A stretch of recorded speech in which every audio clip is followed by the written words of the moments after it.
إن الحمد لله نحمده ونستعينه ونستغفره ونعوذ بالله من شرور أنفسنا ومن سيئات أعمالنا من يهده الله فلا مضل له ومن يضلله فلا هادي له وأشهد أن لا إله إلا الله وحده لا شريك له وأشهد أن محمدا صلى الله عليه وسلم عبده ورسوله يا أيها الذين آمنوا اتقوا الله حق تقاته ولا تموتن إلا وأنتم مسلمون يا أيها الناس اتقوا ربكم الذي خلقكم من نفس واحدة وخلق منها زوجها وبث منهما رجالا كثيرا ونساء واتقوا الله الذي تساءلون به والأرحام إن الله كان عليكم رقيبا يا أيها الذين آمنوا اتقوا الله وقولوا قولا سديدا يصلح لكم أعمالكم ويغفر لكم ذنوبكم ومن يطع الله ورسوله فقد فاز فوزا عظيما ألا إن أصدق الكلام كلام الله وخير الهدي هدي محمد صلى الله عليه وسلم وشر الأمور محدثاتها وكل محدثة بدعة وكل بدعة ضلالة وكل ضلالة في النار أما بعد حياكم الله جميعا تفضل سمير بسم الله والحمد لله والصلاة والسلام على نبينا محمد وعلى آله وأصحابه أجمعين. Marhaban bikum, bienvenue à vous en ce lundi 4 Jumada al-Thaniya 1447 de l'Hégire, correspondant au 24 novembre 2025, pour ce nouveau cours dans la salle Zoom J'apprends l'islam. Il s'agit du troisième cours de la série intitulée Cours de fiqh simplifié, d'après les enseignements du noble savant, le Cheikh Mohammed ibn Salih ibn Uthaymin, alayhi rahmatullah, qu'Allah lui fasse miséricorde. Le tout expliqué et commenté par notre Cheikh ici présent, Abu Abdillah Mohammed Chalabi, hafidhahullah ta'ala, qu'Allah le Très-Haut le préserve. Et ce soir, nous allons poursuivre le chapitre de la purification en étudiant un sous-chapitre ayant pour titre les résidus al-asar. Jazakallahu khairan. Ahsanallah ilayk. Je voudrais juste, avant de commencer, faire une petite remarque. Est-ce que vous voyez dans les diapositives, même dans celle-là par exemple, en bas tout à fait à droite, est-ce qu'il y a un numéro ou il n'y a pas? Numéro 3. Numéro 3, Ahsan. Donc, هذا c'est pour dire que, par exemple, dans chaque cours, يعني, si j'oublie pas, je dis يعني, combien qu'il y a de diapositives. هكذا, la personne sait, par exemple, quand elle veut quitter, par exemple, elle sait que s'il y a 20 diapositives et elle est par exemple à la 19e, elle ne va pas quitter enfin peut-être la dernière, c'est très important là. Il y a un pour que la personne sache يعني, à peu près où est-ce qu'on est. فهمت? Alors, le cours d'aujourd'hui, Inch'Allah, c'est 20 diapositives, 20, plus quelques révisions. توكلنا على الله سبحانه وتعالى. Donc, on va étudier aujourd'hui l'asar, c'est-à-dire les résidus. Et les résidus, c'est quoi? Hein? C'est ce qu'on va voir بإذن subhanahu wa ta'ala. تفضل سامي, on commence. Ahsanallah alaykum, Cheikh, barakallah fikum. Premièrement, définition des résidus, al-asar. La définition linguistique, c'est le pluriel du mot su'r, yani résidu au singulier. Et il désigne le reste et le surplus. La définition religieuse, c'est ce qui reste dans le récipient de nourriture ou de boisson. Donc les résidus, c'est quand on mange quelque chose, par exemple dans une assiette, ensuite on laisse quelque chose. Ah, ça c'est un résidu. On boit quelque chose on prend un verre, on boit la moitié du verre et on laisse par exemple la moitié. Ça c'est le résidu. Donc, pourquoi c'est important cela? Pour savoir quels sont les résidus qui sont permis et qui ne sont pas permis, et quelle sorte d'animal peut impacter à ce résidu de façon à ce qu'on ne peut plus le boire. Si par exemple j'ai laissé un verre d'eau, ensuite j'ai fait un tour dans l'autre chambre, je suis revenu, j'ai trouvé le chat par exemple qui a lapé l'eau, il a mis sa langue dans l'eau. Est-ce que j'ai le droit de boire ce résidu? J'ai pas le droit. C'est ce qu'on va étudier par exemple aujourd'hui. Donc deuxièmement, la pureté du résidu humain. Le résidu de l'être humain est pur, qu'il soit musulman ou non musulman, en état de janaba ou en état de menstru. L'être humain, qu'il soit croyant ou mécréant, qu'il soit en période de janaba ou de menstru, ce qu'il laisse est pur. Est pur. S'il laisse quelque chose dans une assiette, je peux manger ce qu'il a laissé, même si un kafir l'a laissé. À condition, bien sûr, que ce qu'a laissé le kafir ou même le musulman, il faut que ça soit quelque chose de halal, pas de haram. Donc, même si une femme laisse quelque chose et qu'elle était en menstru ou là l'homme en janaba, on a le droit de manger ce qu'il a laissé et ce qu'elle a laissé. Non. Et cela selon l'accord des 4 écoles juridiques, les Hanafites, les Malikites, les Shafi'ites et les Hanbalites. وهذا باتفاق الأئمة الأربعة. باتفاق الأئمة الأربعة. نعم. Et c'est l'avis de la majorité des gens de science. Les preuves, premièrement, d'après Anas ibn Malik, radiyallahu anhu, qu'Allah l'agrée, qui a dit: le prophète sallallahu alayhi wa sallam arriva à Médine alors que j'avais 10 ans. Et il mourut alors que j'en avais 20. Et mes mères m'encourageaient à le servir. Il entra dans notre maison, sallallahu alayhi wa sallam. Nous trayions pour lui une brebis apprivoisée et nous mélangions ce lait avec de l'eau puisée du puits de la maison. Le messager d'Allah, sallallahu alayhi wa sallam, but, alors Omar lui dit, alors que Abu Bakr se trouvait à sa gauche: ô messager d'Allah, donne-le à Abu Bakr. Mais il le donna à un bédouin se trouvant à sa droite. Et le messager d'Allah, sallallahu alayhi wa sallam, dit: vers la droite, puis vers la droite. Cela est rapporté par Al-Bukhari et Muslim. Argumentation: le fait que le prophète alayhi salatu wassalam ait ordonné de faire circuler le récipient entre les présents en disant vers la droite puis vers la droite indique clairement la pureté du résidu. Il a dit ici que nous trayons, du verbe traire, nous trayons pour lui, pour le prophète alayhi sallam, une brebis apprivoisée et nous mélangions ce lait avec de l'eau puisée du puits de la maison. Ajouter de l'eau au lait, cela dépend. Ça peut être quelque chose de bien, ça peut être de la triche. Cela dépend. Si c'est quelqu'un qui vend cela, il va ajouter de l'eau, ça rentre dans la triche. Il a triché. Mais ici, pourquoi ils ont ajouté au prophète alayhi salam, ils voulaient tricher? Abadan. Ça peut pas se concevoir. Donc, pour que le lait soit mieux, quand on ajoute un peu d'eau, pour qu'il soit, Inch'Allah Ta'ala, plus léger, donc, le messager alayhi salam a bu, et Omar lui dit, parce qu'il y avait Abu Bakr à sa gauche, alors Omar lui a dit: ô messager d'Allah, ya Rasulallah, a'ti Abu Bakr, donne à Abu Bakr pour qu'il boive. Mais il le donna à un bédouin se trouvant à sa droite. Et il dit, sallallahu alayhi wa sallam, vers la droite, vers la droite. Naam, al-ayman, al-ayman. Pourquoi il a dit comme ça? Parce que ça, c'est dans la sunna. Dans la sunna, que quand on boit ou là on mange, on est un groupe par exemple, si on veut donner, on commence à donner par celui qui est à notre droite. À notre droite. Même si celui qui est à notre gauche, c'est le chef de la tribu, ou là c'est un général, ou là on donne la sunna, on commence à donner par celui qui est à notre droite. Il y a même un hadith authentique où le prophète sallallahu alayhi wa sallam était comme ça assis avec des gens et il a bu, il a voulu donner à quelqu'un qui était à sa gauche, qui était plus âgé que celui qui était à sa droite. Car celui qui était à sa droite, c'était qui? C'était Abdullah ibn Abbas.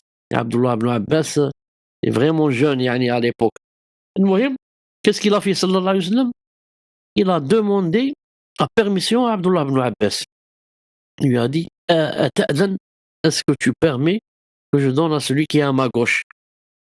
Il n'a pas accepté, radiyallahu ta'ala anhu, Abdullah ibn Abbas. Il a dit: non, comment? Bien sûr, il n'a pas accepté. C'est pas qu'il refuse ce que demande le prophète alayhi salam. C'était pour eux quelque chose de très important, qu'ils mettent, par exemple, ses lèvres sur, où le prophète venait de mettre ses lèvres, par exemple. Mais il a dit: ya Rasulallah, je voudrais que ce soit moi qui prenne le premier. Et il a donné à Abdullah ibn Abbas, radiyallahu ta'ala anhu. Et il y a un hadith aussi authentique, où le prophète alayhi salam, quand il a voulu donner à quelqu'un là, il a dit: kabbir, le plus âgé, c'est le plus âgé qui a le droit. Alors les savants disent, subhanallah, le hadith, le connu, il dit: on donne à celui qui est à droite. Il y a un autre hadith qui dit: kabbir, il donne au plus âgé. Mais comme vous savez, il n'y a pas de contradiction dans les hadiths. Les contradictions se trouvent dans notre tête, dans notre tête.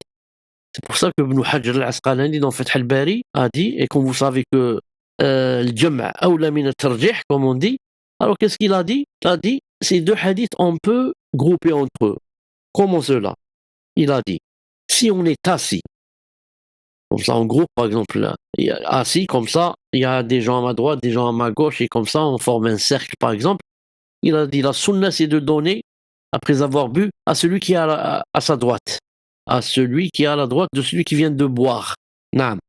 Mais si par contre, on est debout, on n'est pas assis, on est debout, la sunna c'est de donner aux plus âgés. Naam. Kabbir, kabbir, donne aux plus âgés. C'est comme ça que on groupait les savants entre ces deux hadiths. Si on est assis, on donne à celui qui est à droite. Si on est debout, on donne à celui qui est plus âgé. Bi'idhnillah subhanahu wa ta'ala. Naam. Donc on continue, Inch'Allah ta'ala. Lorsque du lait fut offert au prophète sallallahu alayhi wa sallam, il dit à Abu Huraira, va vers les gens de As-Suffa et appelle-les pour moi. Abu Huraira radiallahu anhu dit, je partis donc les appeler. Ils vinrent, demandèrent la permission d'entrer et il leur permit d'entrer. Ils prirent à leur place dans la maison.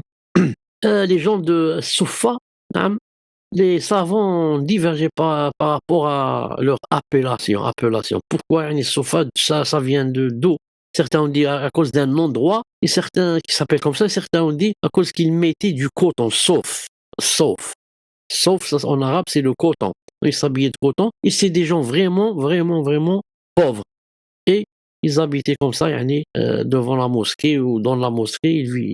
Ils étaient à la portée du prophète sallallahu alayhi wa sallam qui leur envoyait de temps en temps à manger et à boire. Naam. Donc il a dit alayhi sallam ici, il a dit à Abu Huraira, va et appelle-moi les gens de la Soufa. Pourquoi? Pour qu'ils leur donnent du lait. Naam. Tfadal. Il, sallallahu alayhi wa sallam, dit, ô Abu Hir, je dis, me voici au messager d'Allah. Il dit, alayhi salatu wassalam, prends et donne-leur. Je pris donc le récipient et je le donnai à un homme. Il buvait jusqu'à être rassasié. Puis il me rendait le récipient. Je le donnai ensuite à un autre homme. Il buvait jusqu'à être rassasié. Puis il me rendait le récipient. Jusqu'à ce que j'arrive au prophète sallallahu alayhi wa sallam et que tous les hommes soient rassasiés. Le prophète sallallahu alayhi wa sallam prit alors le récipient, le posa sur sa main, me regarda et sourit. Alayhi salatu wassalam. Puis il dit, ô Abu Hir, je dis, me voici au messager d'Allah. Il dit, il reste toi et moi. Ça veut dire on n'a pas bu. Je dis, tu dis vrai au messager d'Allah. Il, alayhi salatu wassalam, dit, assieds-toi et bois. Je m'assis donc et bus. Il dit bois, je bus encore. Il ne cessa de dire bois jusqu'à ce que je dise, par celui qui t'a envoyé avec la vérité, je ne trouve plus de place pour cela. Il, alayhi salatu wassalam, dit, montre-moi. Je lui donnai alors le récipient. Il loua Allah, prononça le nom d'Allah et but le reste, rapporté par Al-Bukhari. Donc, vous voyez ici que les Sahaba ont bu le résidu des uns des autres. Naam. Et même le prophète ici, il a bu le résidu des autres. La preuve, il a dit loup Allah, il a dit alhamdulillah. Pourquoi il a dit alhamdulillah? Que alhamdulillah, Allah Ta'ala fait descendre la baraka. Les gens de la Soufa sont peut-être, je sais pas combien, peut-être des centaines. Naam. Et quand même, ils ont tous bu, il a dit alhamdulillah, ensuite il a dit bismillah. Quand on va boire, on dit bismillah. Naam. Et il but le reste, donc il but du résidu. Voilà les preuves pour dire que les résidus ne sont pas impurs et qu'ils sont purs bi'illah azza wa jal. Les compagnons burent dans un seul récipient et le prophète sallallahu alayhi wa sallam but du résidu de leur boisson. Ceci indique clairement la pureté du résidu de l'être humain.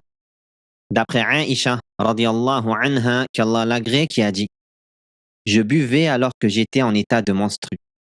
Puis je tendais le récipient au prophète sallallahu alayhi wa sallam. Et il posait sa bouche à l'endroit où j'avais posé la mienne et il buvait. Alayhi salatu wassalam. Sallallahu alayhi wa sallam. Deuxièmement, Allah a permis le mariage avec les femmes des gens du livre. Or, il est impossible à celui qui vit avec elles d'être totalement préservé de leurs résidus. Et pourtant, le musulman n'a pas été ordonné de laver quoi que ce soit de cela. Cela indique donc la pureté de leurs résidus. Quand on dit que c'est permis de boire du résidu d'autrui, qu'il soit kéfir ou qu'il soit croyant, ça, voilà, on a cité les preuves. Reste que cela ne veut nullement dire que je suis obligé d'en boire. Parce que des fois, par exemple, je vois quelqu'un qui a une saleté sur sa bouche, ça m'écoeure, je veux pas boire. Je vois, par exemple, je sais, par exemple, là, celui qui a bu avant moi, par exemple, c'est une personne qui met, par exemple, du tabac chiqué, ou bien c'est une personne qui fume. Donc je sais que si je vais boire sans résidu, l'odeur de la cigarette, c'est sûr qu'il y aura dans le verre. Donc je bois pas.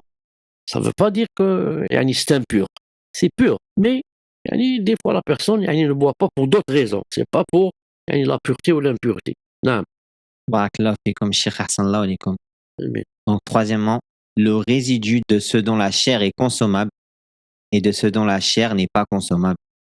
Première section, le résidu de ce dont la chair est consommable. la chair, اللحم, نعم.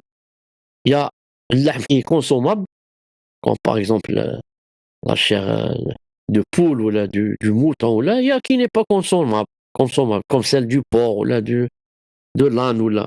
On va voir quelle est la différence entre les deux, quels sont les jugements bi'idhna azza wa jal. Le résidu de tout animal dont la chair est consommable et pure. Ça, c'est la règle générale. Tout animal dont la chair est consommable, son résidu est pur bi'idhna azza wa jal. Preuve par consensus. La preuve, il y a un ijma', il y a un consensus qui dit cela. Le consensus a été rapporté par Ibn al-Mundhir, Ibn Hazm et Ibn Rushd. Deuxième section, le résidu de ce dont la chair n'est pas consommable. Maintenant, si la chair n'est pas consommable, naam, Première catégorie, le jugement du résidu du chien et du porc. Le résidu du chien et du porc est impur selon la majorité des juristes, les Hanafites, les Shafi'ites, les Hanbalites et Ibn Rushd parmi les Malikites. le résidu du chien et du porc est impur, selon la majorité des juristes. Non. Les preuves de l'impureté du résidu du chien. Donc, première preuve, d'après Abu Huraira, radiallahu anhu, le messager d'Allah, sallallahu alayhi wa sallam, a dit: si le chien boit dans le récipient de l'un d'entre vous, qu'il le lave 7 fois, rapporté par Al-Bukhari et Muslim. Ce qui prouve que son résidu est impur. Le fait que le prophète, sallallahu alayhi wa sallam, ordonne de laver le récipient lorsqu'un chien y a bu, indique clairement l'impureté de son résidu. Deuxième preuve, d'après Abu Huraira, radiallahu anhu, le messager d'Allah, sallallahu alayhi wa sallam, a dit: la purification du récipient de l'un de vous, lorsqu'un chien y a lapé, et qu'il le lave 7 fois, dont la première avec de la terre. Argumentation du hadith. Premièrement, le fait que la purification d'une chose soit déclarée, ceci indique clairement qu'elle a été précédée par de l'impureté. La purification du récipient de l'un d'entre vous, lorsque le chien lape, c'est qu'il lave 7 fois. Puisqu'il a parlé maintenant de purification qui va se faire en lavant 7 fois, ça veut dire que la chose n'était pas pure. Ça, je veux dire que la chose n'était pas pure. C'est ce qu'il a voulu dire ici. Le fait que la purification d'une chose soit déclarée, ceci indique clairement qu'elle a été précédée par une najasa.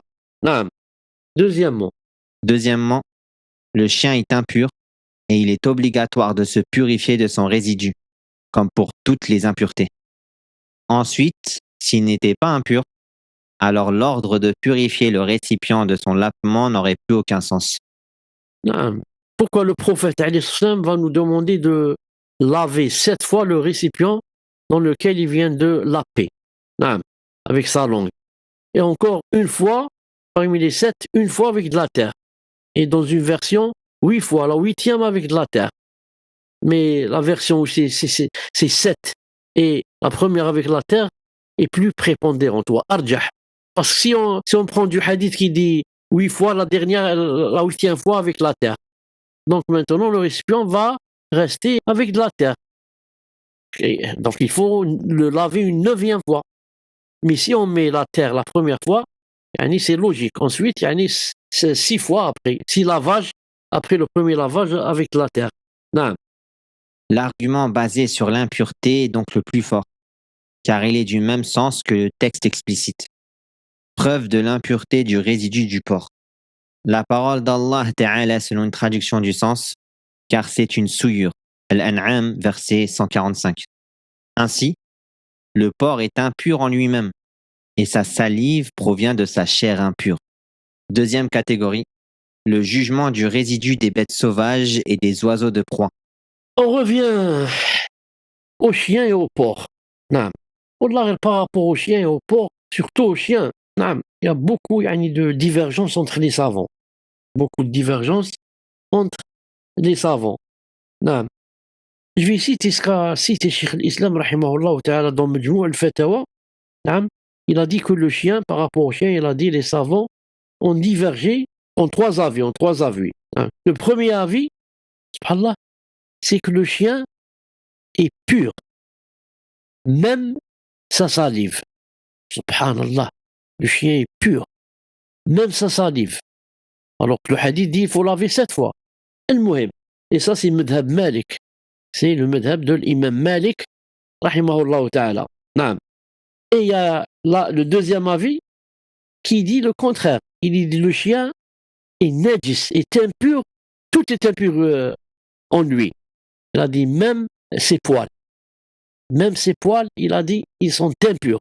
Ça, c'est le deuxième avis qui est vraiment contraire au premier avis de l'imam Malik, rahimahullah ta'ala. Et ça, c'est le madhab de Shafi'i. Shafi'i, rahimahullah ta'ala. Il y a le troisième avis. Que dit le troisième avis?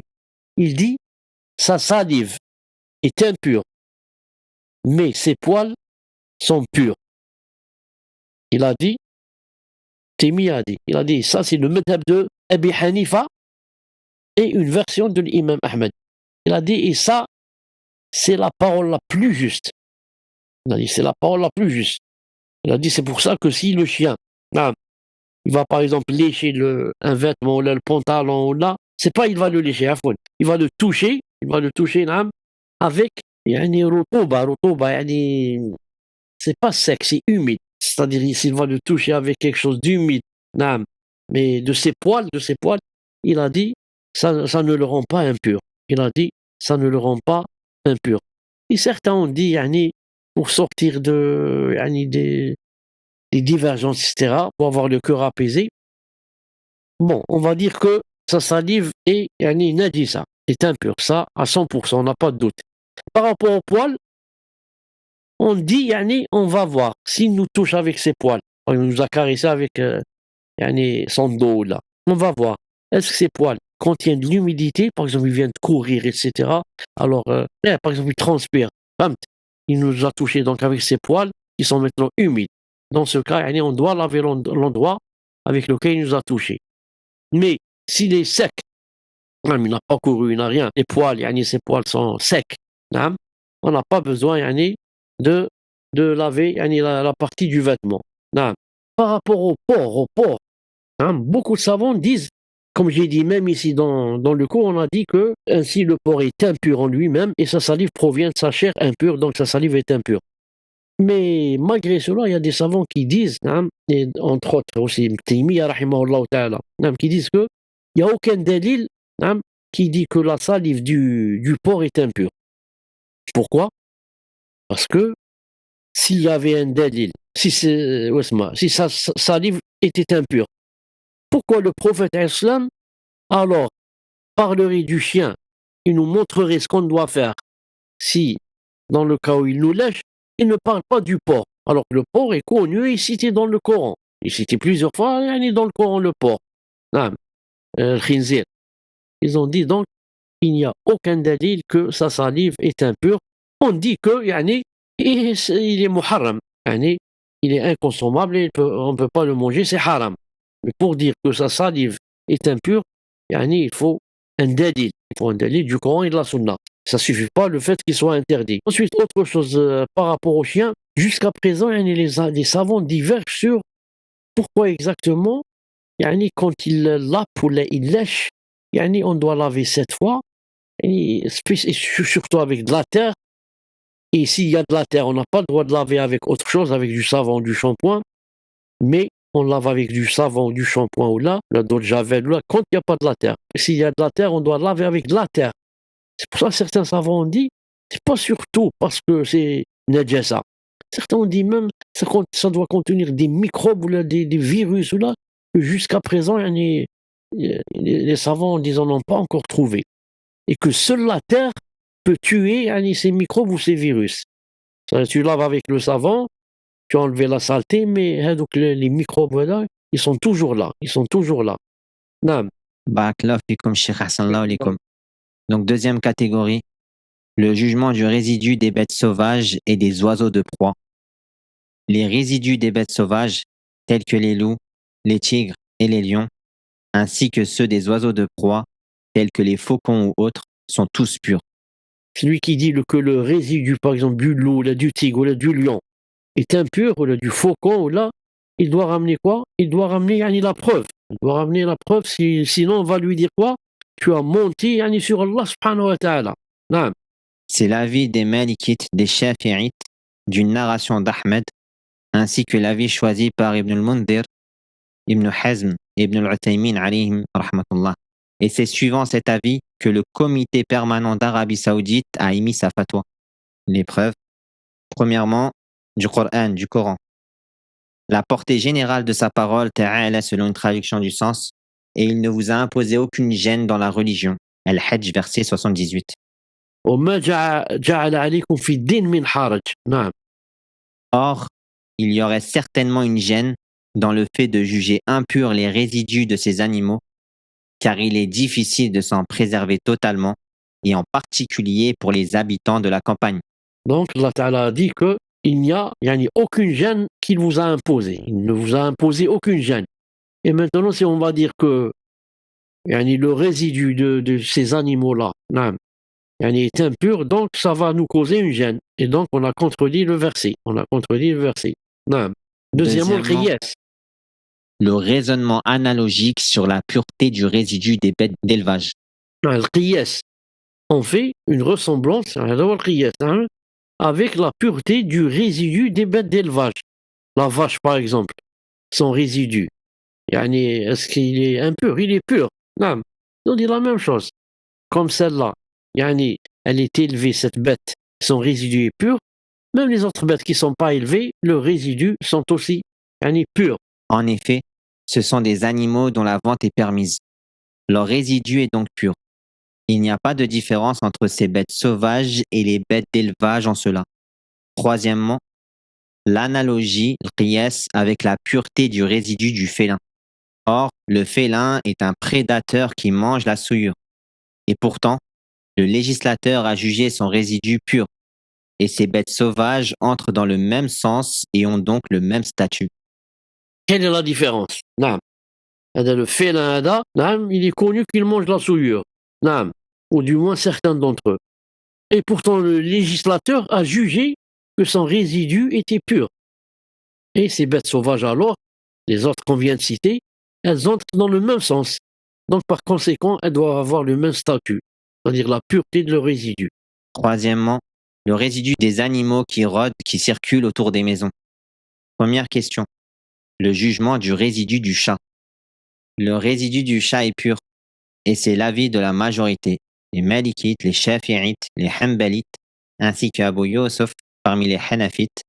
C'est aussi l'avis de la plupart des gens de science.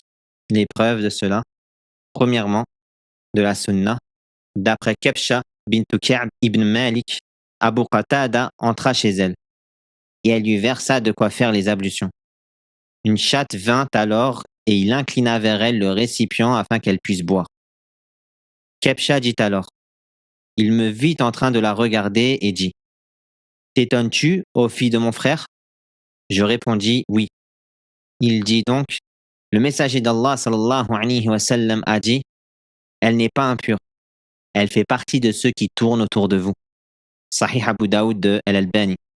Donc ce sahabi radiallahu ta'ala anhu a donné à une chatte à boire du récipient ou quoi avec lequel il faisait ses ablutions. Déjà, son épouse s'est étonnée. Elle s'est étonnée. Elle a dit, subhanallah. Il lui a montré pourquoi. Il a dit, le messager alayhi salam a dit, en parlant du chat, la chatte, c'est-à-dire, ou là, le chat, qu'elle n'était pas impure. Pourquoi? C'est quoi la raison? Elle fait partie de ceux qui tournent autour de vous. Elle est tout le temps avec nous. Yani le chat, la plupart du temps, dans toutes les maisons, surtout les maisons de campagne, où là, il y a un chat. Et il est là, il est autour de toi. Des fois, il monte sur le giron, des fois, il monte sur le dos, des fois, il rentre entre les pieds. Donc, regardez la charia, comment qu'elle qu'elle voit les choses. نعم. Charia, n'impose pas de haraj, enfin, n'impose pas de gêne. Si on va dire que s'il va nous toucher avec sa langue, donc son résidu, sa salive est impure, ça va nous poser beaucoup de problèmes. C'est pour ça que, alhamdoulilah, le résidu du chat n'est pas impur. Naam. Argumentation du hadith. Premièrement, sa parole, sallallahu alayhi wa sallam, elle n'est pas impure, indique la pureté de sa nature. Tout comme le hadith montre la pureté de son résidu, puisque Abu Qatada inclina le récipient pour qu'elle y boive. Deuxièmement, détester son résidu entraînerait une gêne, car le chat est omniprésent dans les maisons. C'est pour cela que le prophète sallallahu alayhi wa sallam a dit « Elle fait partie de ceux qui tournent autour de vous ». Regardez par exemple l'âne. L'âne, sa salive n'est pas impure. Pourquoi? Parce que l'âne aussi fait partie des animaux qui tournent autour de nous. La plupart, les campagnards, la plupart, dans la campagne par exemple, surtout d'autrefois bien sûr, il y avait l'âne. Et si on va dire que l'âne, sa salive est impure, donc ça va causer des problèmes. Naam, tfaddal. Barakallah fikum cher. Deuxième question. Le jugement du résidu du mulet et de l'âne domestique. Samir, vous n'avez pas un âne dans la maison? Non, je le mets sur le balcon. Allah, Là, ça, il n'y a plus maintenant, il y a Lodi, Ah, ni l'âne, ni Lodi. J'aimerais la Audi, Cheikh, mais elle m'a la Daciana. ربي يبارك. Amin, amin. طيب. Le résidu du mulet et de l'âne domestique est pur. C'est pour ça que le prophète, alayhi salam, il montait l'âne.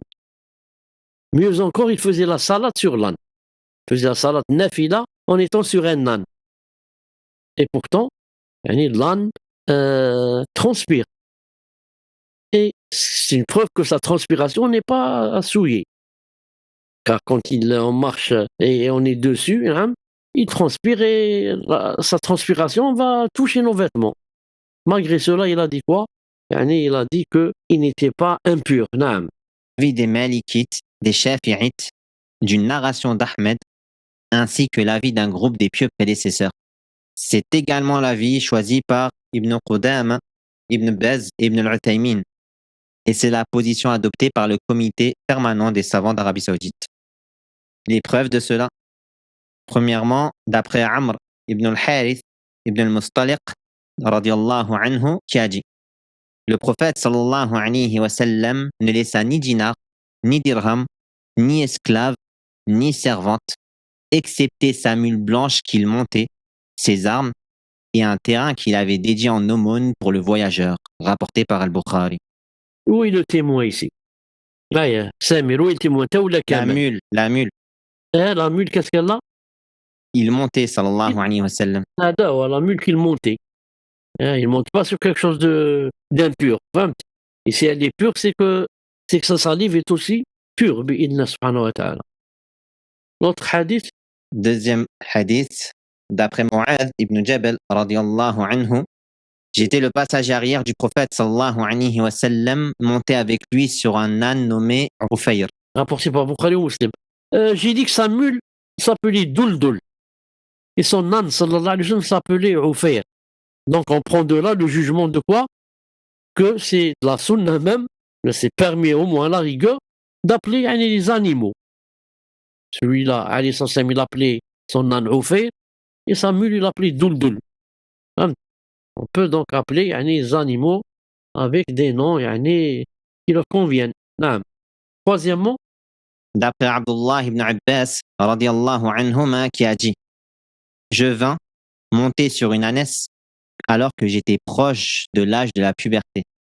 Le messager d'Allah sallallahu alayhi wa sallam dirigeait la prière des gens à Mina sans mur devant lui. Je passais devant une partie du rang, descendis de l'ânesse, la laissai paître, puis j'entrai dans le rang et personne ne me désapprouva. Rapporté par Al-Bukhari et Muslim. Il passait devant une partie du rang. Allah al-Azim. C'est une preuve aussi que yani, l'âne yani, ne coupe pas la salade. Ce qui coupe la salade, c'est quoi? C'est 3. Quels sont les trucs qui coupent la salade, qui la rendent nulle? كمال نعم شيخ. تسمعني واش يقطع الصلاة 3 من هم؟ المرأة والحمار والثالث الكلب الأسود. الكلب الأسود. نعم. كلب أسود نعم. الحمار l'âne, le chien noir à condition qu'il soit noir, pas n'importe quel chien. Et il a dit Kamel a dit المرأة, mais en fait c'est seulement celle qui a les menstrues. نعم. Qui a les menstrues, qu'est-ce que ça veut dire? Ça veut dire qui a commencé à avoir les menstrues, ça veut dire qu'il est pubère.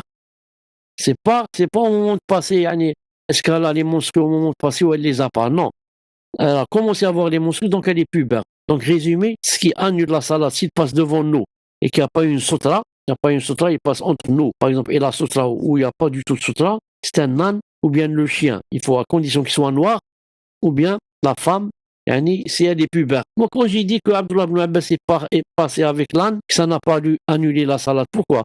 Parce qu'il n'est pas passé devant l'imam, devant celui qui guide la prière, mais il est passé dans les rangs. Nous, quand on passe dans les rangs, on n'annule pas la prière. Quand est-ce qu'on annule la prière des gens? Si je passe avant l'imam, je coupe la prière de l'imam et par conséquent, toutes les prières se coupent. Mais si je passe dans les rangs, entre les rangs, je traverse la mosquée entre les rangs, je n'ai pas coupé les rangs bi'idillah subhanahu wa ta'ala. Naam. On continue, Inch'Allah. D'après Abu Sa'id al-Khudri, radiyallahu anhu, qui a dit: les gens de Quraïda descendirent au jugement de Sa'd ibn Mu'adh. Le messager d'Allah sallallahu alayhi wa sallam envoya alors chercher Sa'd et celui-ci vint à lui monter sur un âne, rapporté par Al-Bukhari et Muslim. Naam. Argumentation tirée de ces hadiths. Le prophète sallallahu alayhi wa sallam montait des ânes et des mulets. Et ils étaient montés à son époque ainsi qu'à l'époque des compagnons, radiyallahu anhum. Or, celui qui les monte ne peut éviter d'être touché par leur salive, leur sueur et d'autres choses encore. S'ils avaient été impurs, le prophète sallallahu alayhi wa sallam se serait préservé d'eux et aurait ordonné de s'en préserver. Deuxièmement, parmi les preuves, par analogie, qiyas avec le chat. En effet, les mulets et les ânes domestiques sont, dans leur jugement, semblables aux animaux qui tournent autour des gens, en raison de la fréquence du contact avec eux. Et il est difficile de s'en préserver.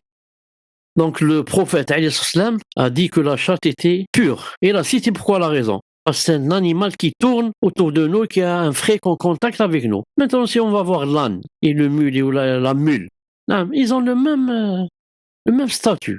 Ils tournent beaucoup autour des gens. Donc, ils ont le même statut que le chat, bi'idhnillah subhanahu wa ta'ala. Troisième section, le jugement du résidu de ce qui ne se préserve pas habituellement des impuretés. Maintenant, quel est le jugement du résidu de l'animal qui ne se préserve pas habituellement, il a dit ici, yani, des impuretés. Naam. Il est déconseillé, selon les Hanafites, les Malikites, les Hanbalites, d'utiliser le résidu de ce qui ne se préserve pas habituellement des impuretés, comme la souris ou une poule laissée libre. En effet, ces animaux ne se gardent pas des impuretés. Ils fouillent les charognes et les saletés, et leur bec n'est généralement pas exempt d'impuretés. Cependant, malgré cela, si quelqu'un faisait ses ablutions avec leurs résidus, cela serait valide, car il est certain de la pureté de leur bec ou de leur bouche, et seulement dans le doute concernant leur impureté. Naam. Par exemple, j'ai un plat, yani, disons, un plat, je suis en train de manger un plat.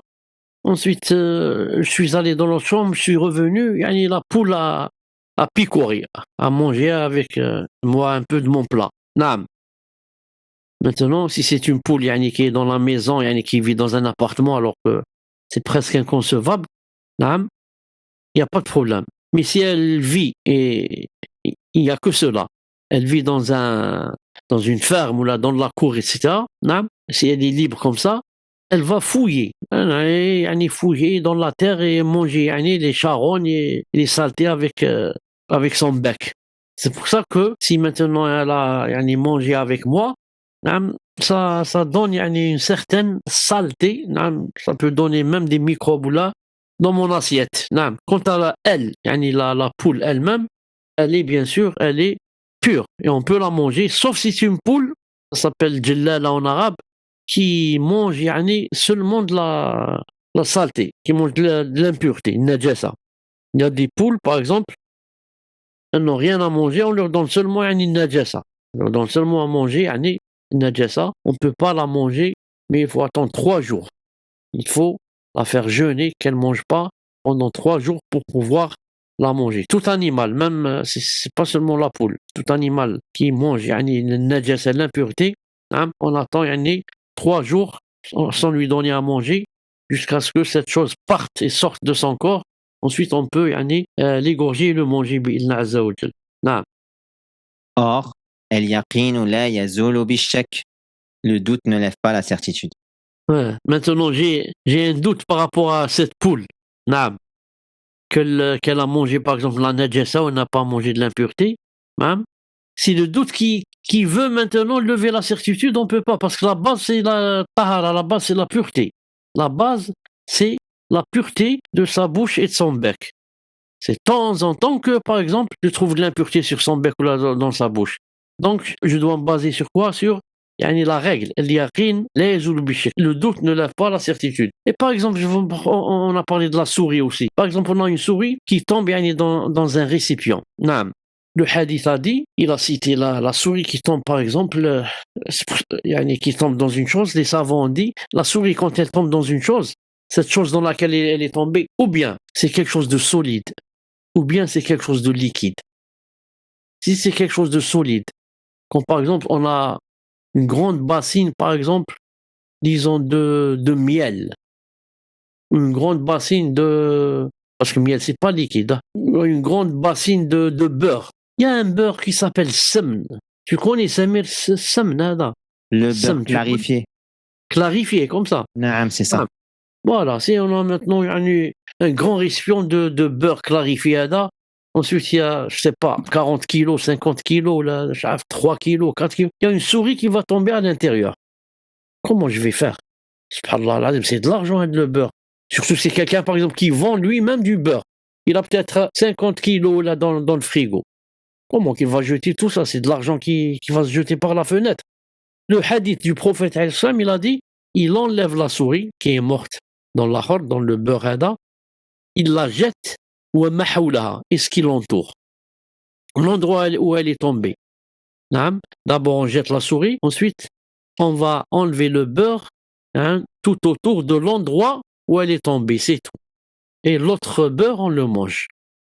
Maintenant, si elle est tombée dans un liquide, de l'eau, hein, ou du jus de fruits, ou bien je ne sais pas quoi, elle est tombée dans un liquide, on jette la souris et on ne peut pas enlever autour de l'eau. C'est pas possible. Qu'est-ce qu'on voit? On voit ce qu'on a déjà étudié. Est-ce que cette eau a perdu sa couleur, son goût ou son odeur? Si elle a toujours ces 3 caractéristiques, elle n'a perdu ni son odeur, ni sa couleur, ni son goût, elle est toujours pure. On a jeté la souris et on boit cette eau, bi'idnillahi subhanahu wa ta'ala. Naam. Ce que l'on doit retenir de ce cours. Premièrement, la pureté du résidu humain. Deuxièmement, le résidu de tout animal dont la chair est consommable est pur. Troisièmement, le résidu du chien et du porc est impur. Quatrièmement, les résidus des bêtes sauvages tels que les loups, les tigres et les lions, ainsi que ceux des oiseaux de proie tels que les faucons ou autres, sont tous purs. Cinquièmement, le résidu du chat est pur. Sixièmement, le résidu du mulet et de l'âne domestique est pur. Septièmement, il est déconseillé, selon les Hanafites, les Malikites et les Hanbalites, d'utiliser le résidu de ce qui ne se préserve pas habituellement des impuretés, comme la souris ou une poule laissée libre. Cependant, malgré cela, si quelqu'un faisait ses ablutions avec leurs résidus, cela serait valide, car il est certain de la pureté de leur bec ou de leur bouche, et seulement dans le doute concernant leur impureté. لأن اليقين لا يزول بالشك, car le doute ne lève pas la certitude. Voilà, Inch'Allah Ta'ala, pour le cours d'aujourd'hui. On va se rencontrer, Inch'Allah, la semaine prochaine, bi'idhnillah subhanahu azza wa jal, dans le prochain cours, Inch'Allah Ta'ala. Tfaddal, Samir ou la Kamal, est-ce que vous avez quelque chose à dire? Naam, Cheikh, juste vous remercier. Jazakumullah khan, Cheikh, barakallah fikum, Cheikh, pour le temps que vous nous accordez. Et Jazakumullah khan pour ces explications claires et concises. Barakallah fikum, Cheikh al-Habib. Barakallahu fikum, jazakumullahu khairan vous aussi, mais en fait, quand je vous dis si vous avez quelque chose à dire, wallah, en fait, ce n'est pas pour me remercier. فهمت كيفاه؟ يعني Mais c'est Cheikh, vous m'avez demandé si j'ai quelque chose à dire. voilà. Ça J'avais veut dire quelque chose à dire. Good. Jazakumullah khan, Cheikh, ahsanallah alaykum, hafizakumullah, Cheikh. s'il y a des remarques ou là quelque chose ou la فهمت quelque chose de Barakallah spécial. fikum. معليش. Ahsanallah alaykum, Cheikh. في النهاية Cheikh, comme la dernière fois, ce cours, c'est également des recherches du Cheikh Hafizahullah. Ce n'est pas Cheikh Ibn Uthaymin. Le Cheikh Ibn Uthaymin, ce sera plus la semaine prochaine, normalement, je pense, Inch'Allah. Cheikh Ibn Uthaymin, Inch'Allah Ta'ala, je crois le prochain cours, Inch'Allah Ah. Ta'ala, on commencera, Inch'Allah, parce que bientôt on va rentrer dans le wudu et ensuite la salat. Et ce sera très important, Inch'Allah. هكذا. Inch'Allah, Cheikh بالتوفيق. سبحانك اللهم وبحمدك أشهد أن لا إله إلا أنت أستغفرك وأتوب إليك. السلام عليكم ورحمة الله وبركاته. السلام ورحمة الله وبركاته, Cheikh. بارك الله فيك.